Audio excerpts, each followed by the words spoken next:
is exploring and connecting with business opportunities in Saudi Arabia. We will first hear from the head of the service sector of SAGIA, Mr. Meshari Al-Khaled, presenting the Saudi Unified Investment Plan. We will then have a Q&A session moderated by Dr. Hatem Samman, our senior economist at SAGIA.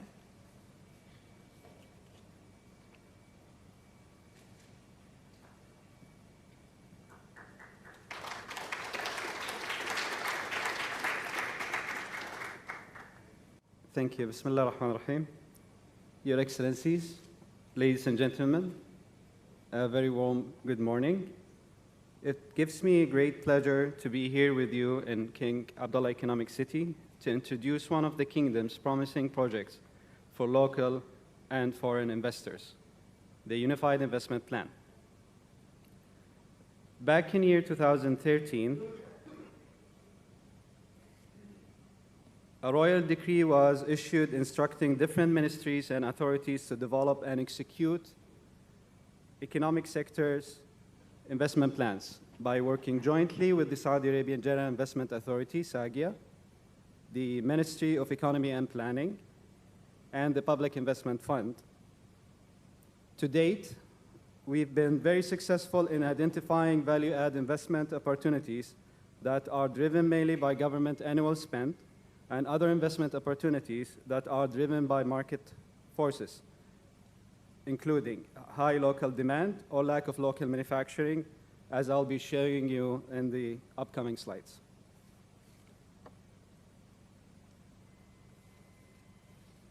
In addition to developing promising investment opportunities to local and foreign investors, the UIP aims to realizing the kingdom's long-term plans for diversifying the economy, transferring expertise and know-how to create a knowledge-based society, enable high productivity employment, and maintain high rankings in the ease of doing business for economic prosperity and competitiveness. At SAGIA, we always hear from investors questions such as, where and how should we invest? We need market information about this sector and that sector. Who will assist us? The UIP project offers investors all the answers needed for tapping on the kingdom's concrete and promising investment opportunities, offers them up-to-date, transparent information about each sector, and showing them how to implement these investments. To give you an example, which sectors? All sectors that we're aiming to integrate in terms of downstream, petrochemicals, and utilities, transforming, construction, real estate, services, tourism, wholesale, retail into high productivity economic engines, accelerating manufacturing, healthcare, and mining, improving competitiveness through research and development and innovation in education and information communication technologies. The Unified Investment Plan unifies efforts of different ministries, policymakers, regulators in each sector. These are some of the stakeholders that are currently working with us on developing the investment opportunities for each of the promising sectors. These are some of the examples of the sectors that we did thorough analysis, in which we picked 3 sectors: healthcare, transportation, industrial parts and equipment. In the healthcare sector, the Ministry of Health is planning to double its capacity, which would lead to a demand for about 70,000 beds.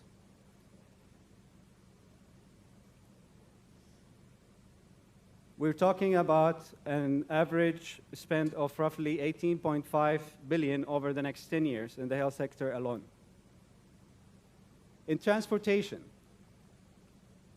this is a very promising sector, as you might have noticed throughout the kingdom. that the government is spending heavily in developing public transportation. We're talking here about approximately 141 billion US dollars in the transportation sector alone. In the industrial equipment sector, you can see that there are about 15 billion US dollars worth of industrial spend in terms of CapEx and OpEx, in which only 10% of all of this potential investment opportunities are captured by the local market. As an investor, what's in it for you? How can you benefit from the UIP project? You can either take direct ownership and pursue one or many of the different investment opportunities that we have developed.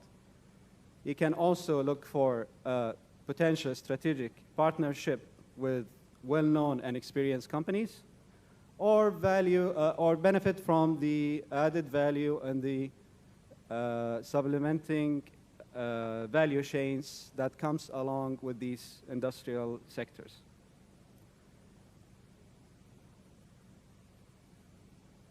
As His Excellency the Governor mentioned a while ago, investors can go through and try our Investment Atlas application, which you can download from the App Store or Google Play Store, and start searching for the investment opportunities that matches your capabilities or might be of interest to you. You will find there a lot of statistic information about the investment opportunities. You can also send direct emails to each and every sector head who is in charge of these sectors to provide you with further information or any assistance that you might need. What I would like to conclude my presentation with is keep in mind these three numbers. In total, we're talking about 500 billion US dollars worth of investments, more than 100 investment opportunities that ready and available for you as investors to come and invest in, 30 different government and semi-government organizations are standing by to help you and assist you. Last but not least, please join us in our journey, and please don't hesitate to contact us for any further information. Thank you.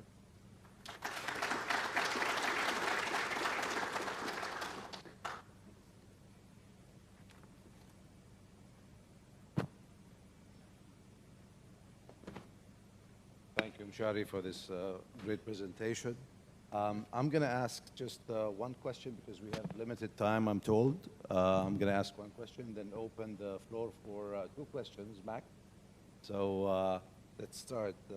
One of the things that really came to my mind is that what are the factors that made the sectors that you have outlined priority sectors? Thank you very much, Dr. Hatem. Back in the year 2012, we did a thorough scanning for many different sectors in the Kingdom of Saudi Arabia, working directly with different government agencies to collect all the investment opportunities or potential investment opportunities that they have. We did a thorough analysis. We benchmark against different developed and developing countries to see which sectors we should focus on in terms of would it add value to the economy? Would it transfer know-how and expertise to the kingdom? Would it help us in diversifying the economic resources? And on top of all of that, is it feasible and attractive to the investors to come and invest in? Our aim is to create a win-win situation for us as a kingdom and our potential investors, shall it be local or foreigner. Thank you. Is there any question from the audience? Okay, well, then let me ask my question. What are the prerequisites or preconditions for investors to participate and be, part of such investment opportunity? Can you repeat? So what are the prerequisites? Are there any prerequisites or preconditions for, taking advantage of these, opportunities that exist in Saudi? Well, at SAGIA, we have our general terms and conditions for offering investment licenses to foreign investors. Okay. These, in a nutshell, are very minimum, in which the company needs to have at least 3 years audited financial statements. Okay. Is conducting a similar business to the activity that it wants to implement in Saudi Arabia. And of course, it should have an expertise in that area.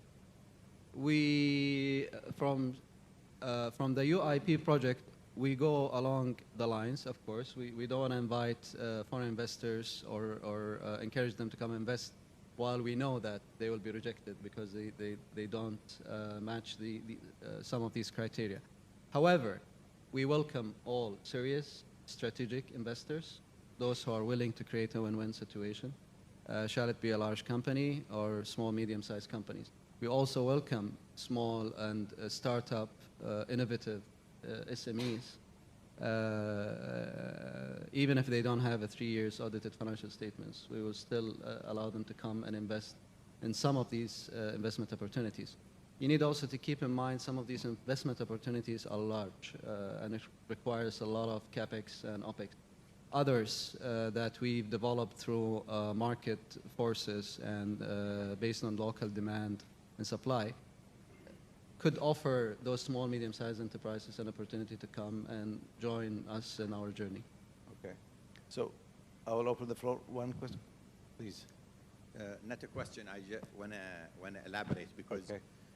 You asked how did we select these sectors, and as Honorable Deborah said, that every country you talk to them, they say they want to be excellent in everything, which is good, but you have to have the policies and all that.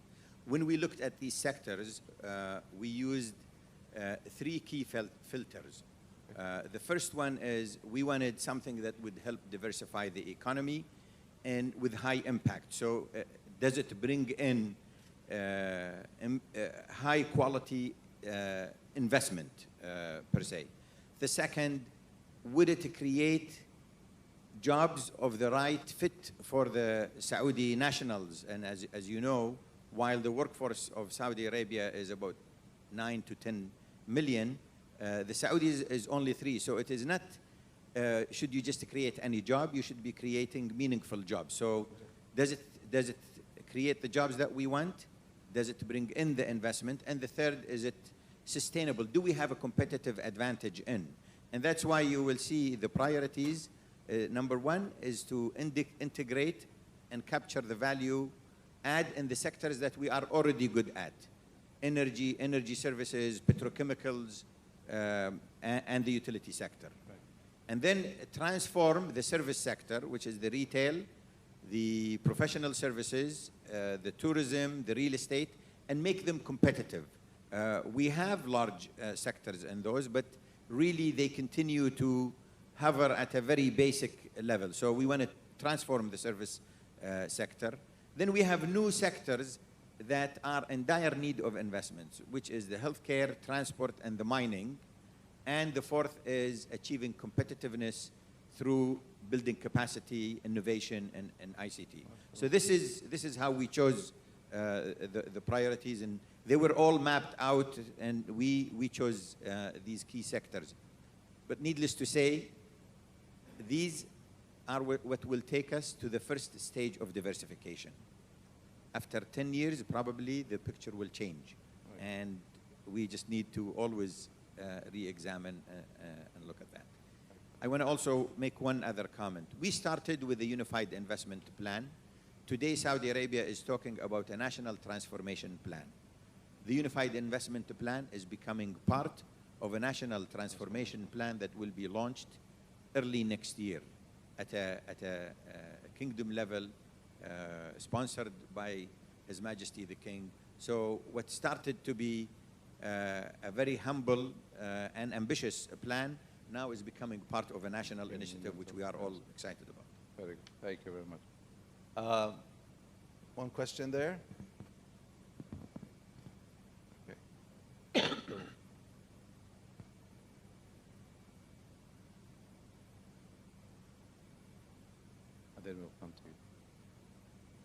morning. Jerry Students, Distinguished Fellow at the GFCC. Thank you so much for hosting us here. I would like, Deborah Winsmith has mentioned the extraordinary future that you have for sustainable infrastructure or sustainable projects. This is going to bring us the transformations that we need nowadays. This is going to bring us the new technologies that are going to be leading the future and leading the dynamics of our economies. And this is going to bring us the growth. So this is going to bring us the qualified jobs that all our nations need, and certainly this great nation will need. My question is, do you give priority to this since you are so much of fostering, bringing innovative companies? Do you give any priority to those who are innovating in the areas of sustainable transportation, sustainable energy, and so on? Thank you very much. Well, thank you very much for your question. We are certainly looking at attracting promising and innovative small and medium-sized enterprises to different sectors in the economy. Of course, entrepreneurs in many developed countries are the main reason behind improving the economic indicators, creating jobs, investing in research and development. And basically the government role will be heavily focused on creating the right business environment for those entrepreneurs to flourish and prosper. When I mentioned about the regulations and the terms and conditions for licensing investors, these are like the general framework that we follow. However, we always give exemptions to promising and innovative SMEs. I hope that I answered your question. Mike, please.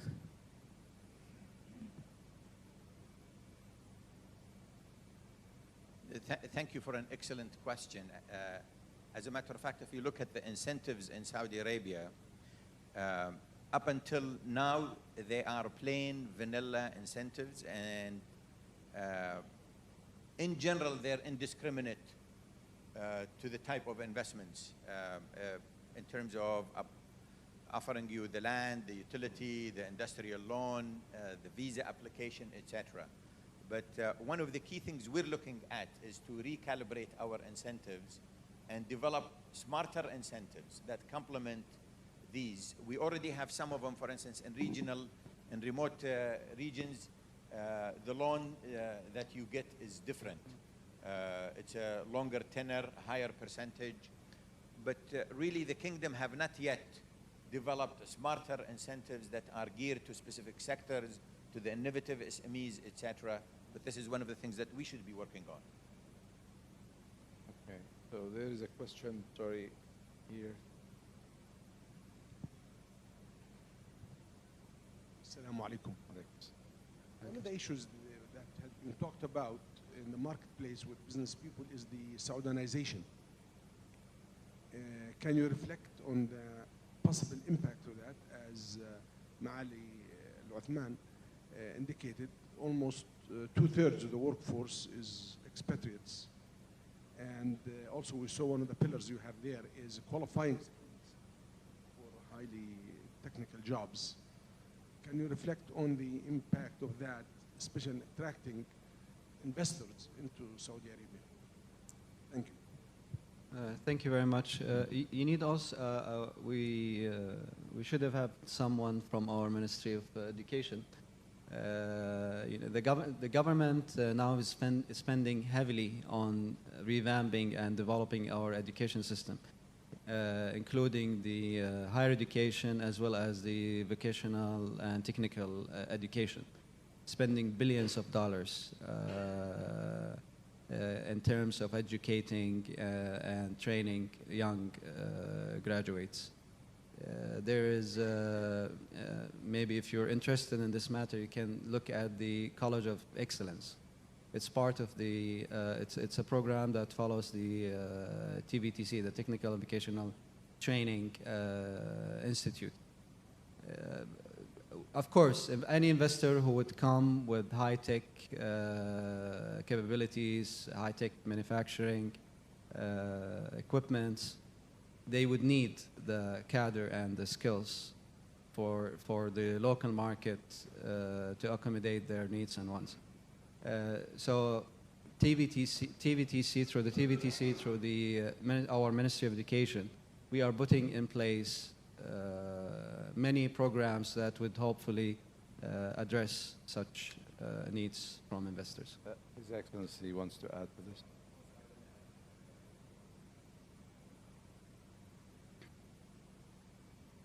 Mike, please. Yeah, okay. Working? Yeah. So first, what Meshari mentioned, that the government has vocational training programs that are available for international investors and local investors where they can work with you and design specific vocational training programs. So this is in addition to the traditional vocational training, and many companies have taken advantage of that and partnered with TVTC on vocational training. The second point I want to make is that in many countries, job creation is a challenge. In Saudi Arabia, actually, because of the mix I mentioned to you, it's not a challenge. We do create 1.3 million jobs every year. It is the quality of the jobs that we want to create. It is not displacing the expatriates. We will always have expatriates. We just want to make sure that we move the competitiveness of the jobs that we create in terms of technical content, in terms of technical depth, and hence foreign direct investment to play a critical part in that, because we want to attract foreign direct investment that are seeking efficiency and competitiveness, and by their nature, they will be creating jobs that are highly skilled. And from a foreign investor standpoint, you will probably be pleased to know that Saudis have an affinity to work with an international corporate because it gives them the experience, the exposure that they would require. So actually, you already have a competitive advantage if you're a foreign investor to attract Saudis, even I venture to say with a lower wage burden that probably a local investor would have to offer. So it is these three things. Similar to the incentive, I believe Saudi Arabia needs to move a little bit more focused on the vocational training by sectors, be laser sharp in it, so you can take advantage of that and avail it to the private sector. Well, I see a lot of hands going up, but unfortunately, I have to end the session. So it might be appropriate. Okay. So we have here, and then we might as well just go over time if you don't mind. We have one question here and two questions there, and then we're going to start. So please proceed. The gentleman here took almost half of my question, but I'll capitalize on it. Proceed, please. And I fully agree with what the gentleman said, but I urge SAGIA to contribute. These investments are per se long-term. They're not just a few years, they're long-term. Can you bring the mic closer to you?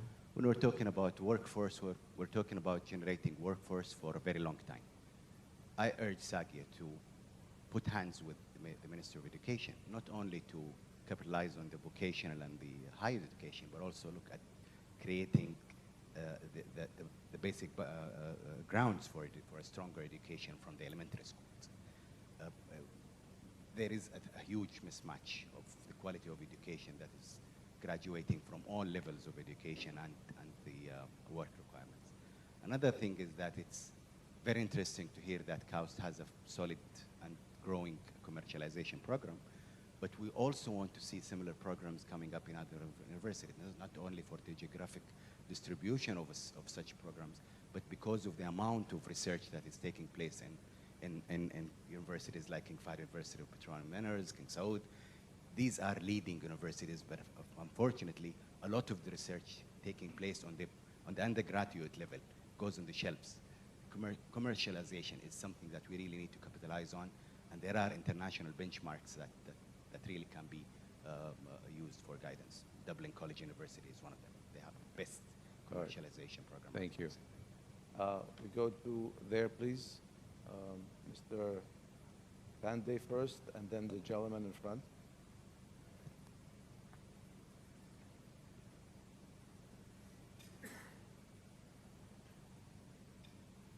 In Deborah's speech, she showed an example of how the shale revolution created competitiveness for the United States to bring back manufacturing.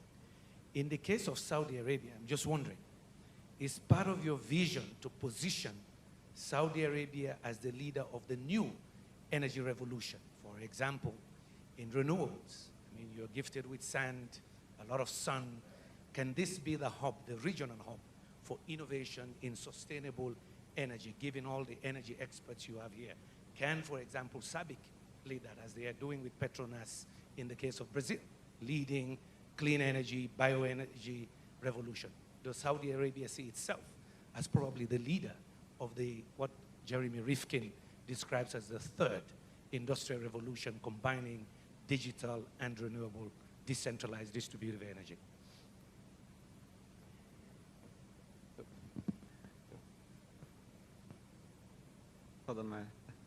Thank you very much.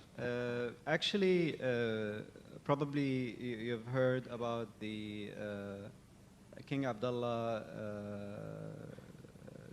city for nuclear and renewable energies. It was created, I think, about 4 or 5 years ago. And through our work on the Unified Investment Plan, they were one of the most developed government organization that has actually created a very detailed investment opportunities for investors in that field. The city is actually about to embark on mega projects in renewable energies. Recently, last week, they've announced the creation of a big solar farm in joint venture with SABIC. They are signing a large number of agreements with many developed countries to develop our nuclear energy in-house. They have very ambitious plans for localizing the investment in these projects. And you can actually visit or download our app. Just go to the renewable energies or green energy tab and click on it, and you'll see a complete list of all the investment opportunities that we have in that sector. Your Excellency. Just one comment on energy. If you look at the energy mix of Saudi Arabia, it will clearly tell you that we have an opportunity to optimize the energy mix and include in it components of renewable, nuclear, all to ensure optimization of that mix and cost effectiveness and sustainability. And with that, it will come and it will bring massive investments in the solar that will help create a competitive industry. The nuclear, as Meshari mentioned, they do include in their program not only building the power plants, but also utilizing those investments to create a vibrant industry and services around those investments. So the answer to your question is yes, we do recognize that renewable is an opportunity sector for us that we can capitalize on, not only because of need, but also because of the competitive advantage that we have, as you mentioned, in terms of the sun, the silica, and the wind. Okay, one last question, and then we'll break. Thank you. My name is Saad Al-Damin. I'm from Arab Tourism Organization.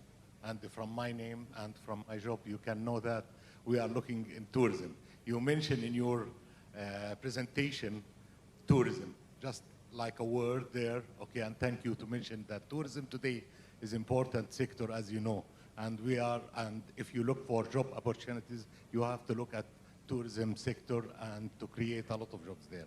So I don't want to say a lot about tourism, but I want from you to tell me how much exactly you have for this sector in your plans. And if we are talking about competitiveness, we know that tourism, if you do any sector, okay, if you are creating any other sectors, it will help tourism. All sectors help tourism, and tourism help all sectors. So direct, how much you have investment or in this sector in Saudi Arabia? Thank you very much. Thank you very much. I couldn't hear how much, what?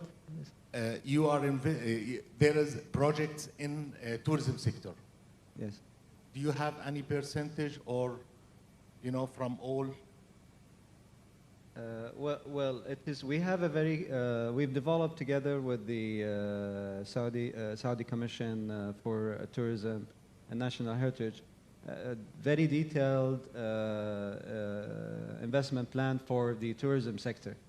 If you again download the app on your smartphone or your tablet, if you go to the tourism sector, you will find there all the statistics needed about the sector in terms of where it currently stands in terms of contributing to the economy, in terms of GDP, job creation, where it aims to be in the next 5 years. Their key performance indicators are also highlighted. In the third tab in the app itself, you will find a complete list of all the investment opportunities that we've developed jointly with them. I personally, when I came back and stationed in Saudi Arabia, the first assignment that His Excellency the Governor gave to me was to handle the tourism sector. So we could have a chat outside if you wish. Thank you very much. Thank you, Meshari. Thank you, ladies and gentlemen. Joel. Thank you.